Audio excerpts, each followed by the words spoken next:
So, testing natin yung bago nating kabit na tripping light. Ito yung stock na ilaw natin. Stock ito.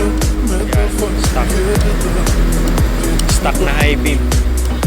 Tapos patayin natin yung high stock. Gamitin natin yung driving light. Kaya lang, ano lang, park light lang yan. Naka-red. Tapos pag binuhay natin yung high, ayan, low,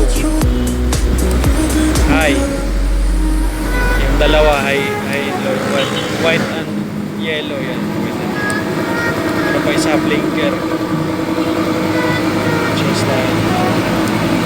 Tapos blinker na red. Yan, meron din siya stock na red. Tsaka sense. Yan natin matakboy, guys. Yan. Gawin natin ito.